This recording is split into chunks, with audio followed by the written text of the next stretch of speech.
All right, welcome back to Big D Sports Talk. Again, we've got our resident Cowboy fan from Pro Football Focus, Mike McGann. How's it going, Mike? Doing fantastic, Brian. How are you doing today? I'm doing all right. Thanks for joining us again. Big win for the Cowboys last weekend over the Buccaneers. I guess on Monday. Huge win, first playoff road victory in 30 years, and the Cowboys played well. Dak played well. The defense played well until the game was over. Field goal kicking or extra points, that's a different conversation. Having said that, I just thought the Cowboys were hitting on all cylinders and played a really good football game. Yeah, I guess the storyline goes is did the Cowboys play phenomenal or did Tom Brady just not play up to his competition? Thought passing for 66 times in that particular game probably wasn't a good game plan for the Tampa Bay Buccaneers, No. but nonetheless, yes, Dak played phenomenal. Four touchdown passes, a little over 300 yards. A running game. We had some good runs. Would I say we were overbearing? Not the least. But I mean, we were efficient in running the ball, picking up key first downs when we needed to. But yeah, great opportunity for all for the Cowboys to pick up a road win against the goat and move on to the divisional round. Absolutely. I just thought, the different areas that they played, like they didn't run the ball for a ton of yards. The yards per carry wasn't great, but when they needed to run it, it was fine. Yeah. And again, running the football sometimes can be misleading. Just for the simple fact, hey, if it's 3rd and 2 and you get 2 yards, that's a first down. Correct. That's what you're trying to do. Versus, if it's 1st and 10 and you run the ball for 8 yards, and then you don't end up getting a first down in the other two plays. Well, the 8 yards is great, but it didn't Mm-hmm. help you. The third and Correct. two did help you. So I Exactly. thought the Cowboys did a great job of moving the football, running it when they wanted to. The defense played really well. They got after Tom Brady. They eliminated the running game. I don't know if the Buccaneers just abandoned it. I think it was a little bit of both because they can't run it. They haven't been able to run it all year. And they just said, you know what? We got to throw the football 66 times. You're not winning many football games doing that. If any football game, and the Cowboys just said, you know what, you can throw it, but we're up 3 touchdowns, 4 touchdowns. You're not coming back. This game is over. I just thought they did a good job. They were ready to play. Again, we talked about last week, and we talked about how they were uninspired against the Commanders. Look, I mean, end of the season, they knew where they were. It is what it is. This is the playoffs. They were ready to play. As much as we get on Mike McCarthy, we got to give him credit Yeah. because the Cowboys were ready to play.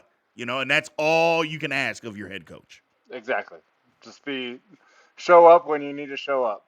Is pretty much Exactly. the story of this game. They knew it was a playoff game, and they Yeah, weren't playing for a potential seeding in the playoffs. They were already in the playoffs.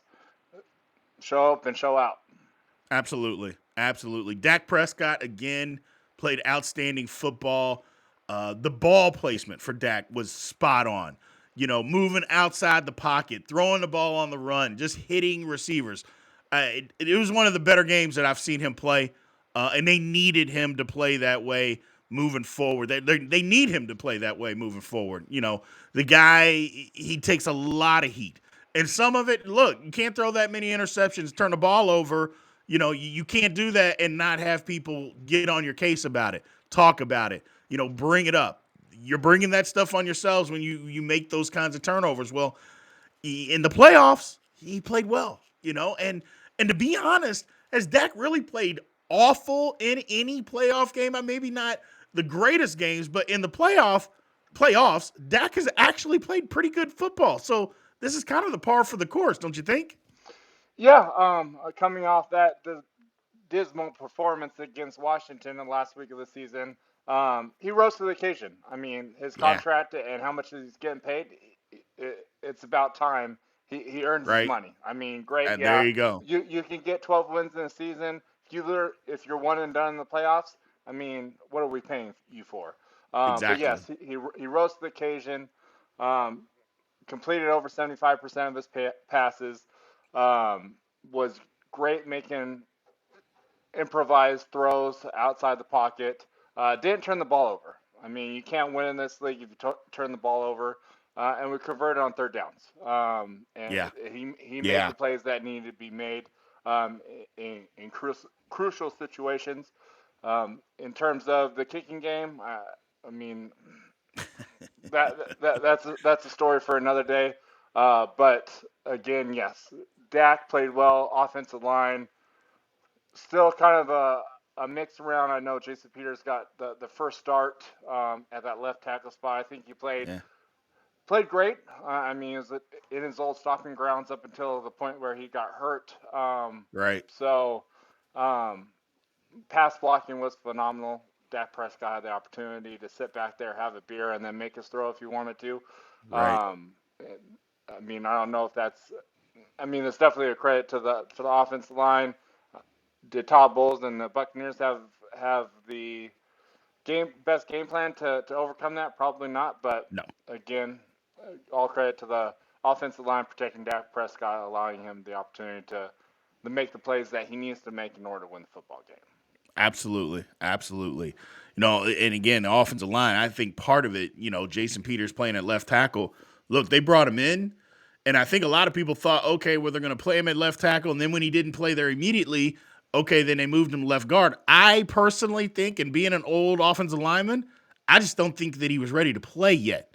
I think that he just had to get in football shape to go out and play left tackle, and it was going to be a while. And I think the plan all along was, look, if we can get him back and get him ready to play in football shape to play left tackle in the National Football League, we're going to play this guy at left tackle. And I just think once the opportunity presented itself, look, Tyron Smith, we love him. He's not the same guy. They had to move him over. And I know you mentioned it last week, getting your best guys out there. Well, they got to move him to right tackle. And because Yeah. right now his body is beat up, but if he can get out there and help you, Jason Peters is the best left tackle at this particular moment. You put him over there, you shuffle some guys around. I thought the offensive line played great. Yes. Um, Yeah. Defense, I think they deserve some credit, a lot of credit.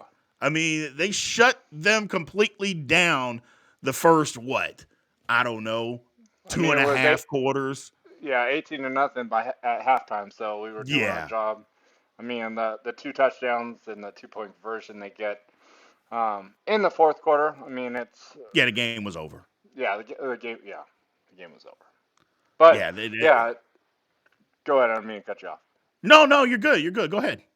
So yeah, the defense. I mean, we're only coming out of that game with 2 sacks, but I mean the pressure was there.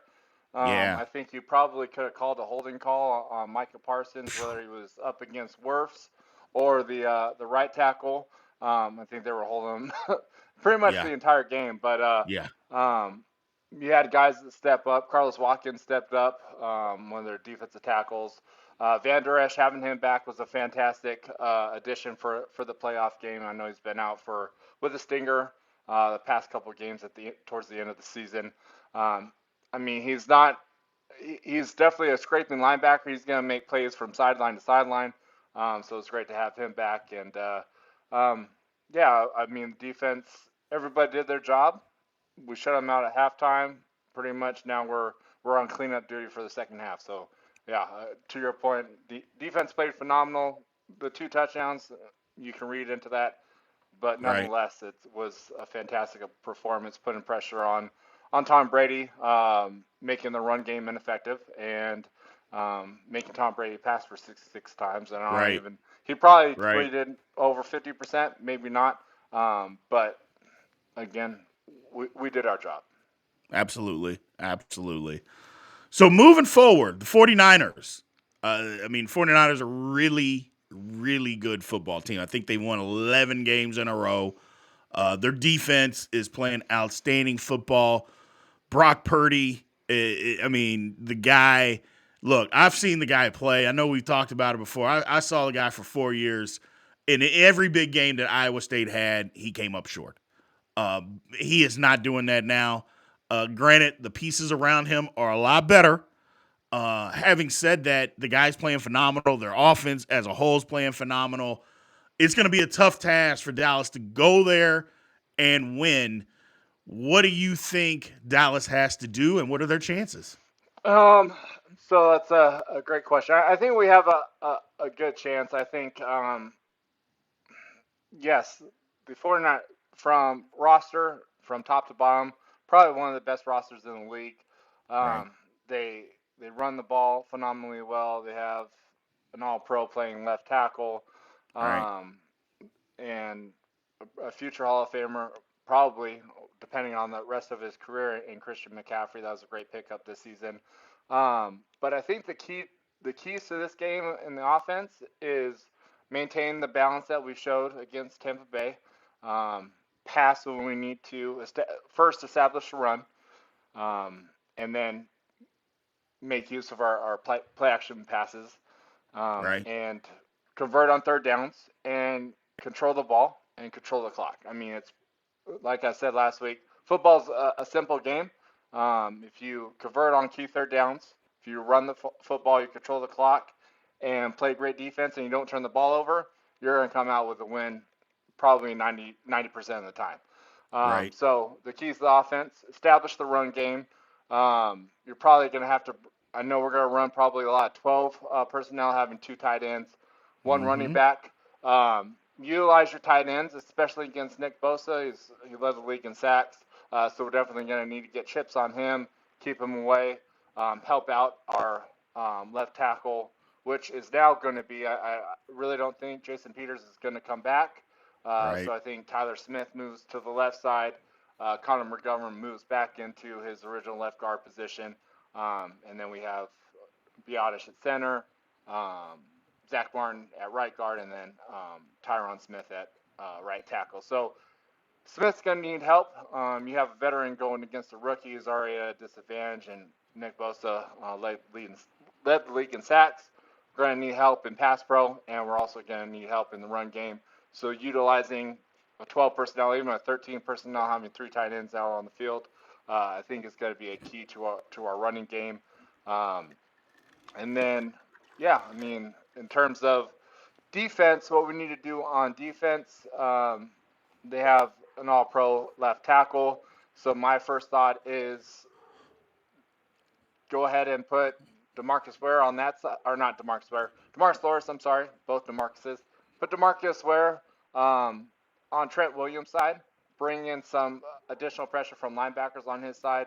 But where I'm attacking, if I'm the defensive coordinator, is the middle of that offensive line. According to Pro Football Focus, just based off of grades, that's the weakest part of their offensive line. You have left guard Banks, center Brendel, and then right guard Buford. Yep. All below 65, which the higher you are to 100, the better player you are, according Right. to the PFF grades. So yeah, I'm bringing in pressure in A gap and B gap all day long, in terms of utilizing Mike Parsons' speed and athleticism. Even bring in a safety blitz. I don't know if Javon Curse is going to be back, but pressuring the middle of the offensive line, creating pressure on Brock Purdy, making Yep. him make some rookie mistakes. I Right. think is going to be the key of the football game, and obviously gap control and eliminating the run game, or at least limiting the run game for San Francisco on defense. Gotcha. Well, that's one of the things that Brock Purdy hasn't had is game pressure. And what I mean by game pressure is, hey, you're behind. I mean, and I mean behind late in the second quarter, behind in the third quarter, behind Ford, behind a touchdown, behind 10 points, 8 minutes to go in the third quarter. If the Cowboys can somehow get some game pressure on him, see what he does. It's a lot easier playing from ahead. It just is. You get a lead, it's a lot easier to play quarterback. Not that playing quarterback's easy in the National Football League, but it is easier when you have all those weapons, you have that Correct. roster, and you have the lead. And we haven't seen him play from behind. So that's something that the Cowboys can try to take advantage of. One thing is establishing the run. I think they're going to have to throw it to establish the run. Because 49ers are stout up front. They just are. But they can be had in the passing game if you can hold up and you can protect. If you can protect, then they can be had. Now, granted, don't get me wrong, their roster and defense everywhere is great, but you can make plays in the passing game if you're able to protect. And I think that's where they have an opportunity to attack San Francisco, maybe even deep down the field. But I think they'll have to do that to establish the run game because to just come out and just try to run it against them, I don't know that you can just do that. It's going to have to, again, keep them off balance. Run the ball, or throw the ball on first down, run it on second down. Maybe run it sometimes on 3rd and 3, 3rd and 4, just to keep them off balance. You got to do those kinds of things because those guys are really, really good. Um, who wins, Mike? Whoever wins the line of scrimmage. It's going to be the offensive, both teams' offensive line against the opposing defensive line. Whoever wins the line of scrimmage, I think comes out victorious. So whoever, I mean, that's in football terms. You and I both understand that. In terms of a normal viewer, we need to, in terms of the Cowboys, we need to establish the offense. We need to establish our offensive line early and often, running the football, and converting on third downs. And I think it goes both ways. I think um, in terms of San Francisco, I mean, I haven't watched them a whole lot this year, but in terms of looking at Brock Purdy's wins, you have Miami Right.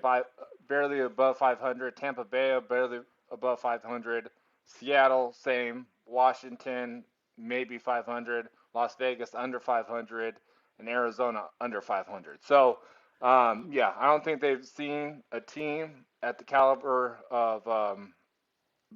that the Cowboys are playing right now. So it's going to come down to the line of scrimmage and which quarterback or which team makes the Right. plays in order to go ahead and win the Which I football game. get all of that. But Mike, I'll just throw this at you. You are a Dallas Cowboy fan, a Yes, diehard Dallas Cowboy I fan. I am. asked you last week who was going to win. You told me the Cowboys. Today you're telling me it's whoever wins the line of scrimmage. I'm Correct. assuming that means that you don't think the Cowboys are going to win. Is that correct? No, I mean the Cowboys are going to win. I'm just Okay. be Okay. I'm being in my Cowboys outfit. I'm being, what's the word I'm looking for? No, we don't Um, want that. I get what you not said. We don't want not that. not No, no, biased. no. Be biased. Be a homer. We don't care. We don't care. We want to know who's winning. You think the Cowboys are winning the football game? I get it. You don't have to be biased here. We want you to be biased. So that's okay. Okay, That is okay. okay. Cowboys, you're a Cowboys fan, you think they're going to win. I get it. I think the 49ers are going to win. I don't think the game's going to be a blowout. I know there's a lot of people out there saying that the game is going to be a blowout. Look, the Cowboys are good. They've won 12 football games, now 13 football games for a reason. It isn't because they stink. It isn't because they're average. They are a good football team. Will they bring that out to San Francisco? I believe they will. I just think this team is a little bit different. They're talented at the right positions. They're relatively healthy. I know there's some issues on the offensive line, and every team's beat up. Don't get me wrong. So everybody's beat up. Now, I will say the San Francisco got hurt early, and it seems like they got their guys back. So that's a huge difference there. But the quarterback is a rookie. So they could also say that they're bringing in this guy that, wasn't even on the team, wasn't even in the league last year. So to me, I just think the San Francisco is just 3 points better. Hopefully, it doesn't come down to a missed kick, because that would be devastating for Cowboys fans. I'm Yeah, just going to throw that out there. That would be yeah, devastating. But having said that, I think the 49ers win a really, really close football game. Honestly, I also say this: if it's a high scoring game, I think that favors the Cowboys. yeah, A absolutely. lot of people don't think that, but I think if it's a high scoring game, that means they're going up and down the field. I just think that favors the Cowboys Yes, because that means San Francisco's not running it. That means they're correct. throwing the football, which is going to make that rookie and Brock Purdy more prone to making mistakes. So, just my opinion there. It'll be a good game nonetheless. Just taking a look at some of the other two games, just real quick. I Yeah. know this one's got to be eating you up, that they're playing each other, that one of them's going to be in the NFC Championship game, the Eagles versus the Giants. Any thoughts on who is going to win, or do you even care? Yeah, I hope the Giants kick the shit out of the Eagles. Okay. Well, Okay. I mean we're 1-1 against the Eagles. Right? We outplayed them a few weeks back. They took Right? advantage of us back earlier this season. We're 2-0 against the Giants. So yeah, give me the Giants. I think Danny Dimes is still probably has PTSD from when we played them twice this year, and getting sacked and getting hit that many times. So yeah, give me the Giants. The Eagles can go Gotcha. sit at home on the couch, and um, Okay. I mean, yeah, I don't have I anything like nice it. to say about There you go. I the like it. Eagles. There you go. See, now that's what I like, Mike. That's what we all like. Hey, you know what? Let it all out, man. Screw them. Screw them. I get it. I get it. Now, it pains me because I think the Eagles are going to win the game, but that's not what pains me. What pains me is you see me in my Steeler gear moving to the AFC. I think the Bengals are going to win. I think the Bengals, again, I told you before, I think the Bengals are Yeah, going to go to the Super Bowl. I think the Bengals are going to go to Buffalo. I think they're going to win the football game. I just do. If their line is healthy, now their line is beat up, but if there's a quarterback that is prone to being just down, just destroyed in the pocket, beat up, and just keeps on coming, is Joe Burrow. yeah, I mean, because Cincinnati's line is bad, it's been bad, and the guy just keeps on coming. So I think they win that football game, and also think the Chiefs blow out the Jags. So yeah, on those two yeah. games, who do you got? Who do you think? Um, So yeah, I think Cincinnati wins handily over the Jaguars. I think the Jaguars are missing a few pieces against Cincinnati. I'm sorry. Kansas City. They're playing. Okay, Kansas City's playing the so Jags. yeah, now I'm mixing up my playoff picture. So Kansas City wins handily. They're missing multiple pieces. Jacksonville's missing multiple pieces to keep up with Kansas City. Kansas City. Right. Kansas City has that home field advantage. The Bills and the Bengals is going to be one hell of a football game. I think it's going to come down to one possession, and I think um, I'm gonna have to take. I think the Bills have a better roster. I'm gonna have to take the Bills. Okay. Okay, I like it. And they do have a better roster. Yes. I mean, they do have a better roster. The Bengals defense is playing outstanding football. They didn't really stop the run last week, but I think that was more the Ravens were just so familiar with them. But we'll see. We'll see. I think that is actually going to be the game of the weekend. I think that one's going to be the best game of the weekend. I Mm, know you think the Cowboys game, I but mean that's why we're the last game of the playoff slot or the I playoff understand. slate. I understand. Well, I appreciate it again, man. Thank you for taking the time. We'll do this again next week. And if the Cowboys win, you'll be happy. And if they don't, I'll be happy. So I appreciate you taking the time, man. Thank you. Of course. Thanks for having me on, Brian, and go Cowboys. All right. Bye bye.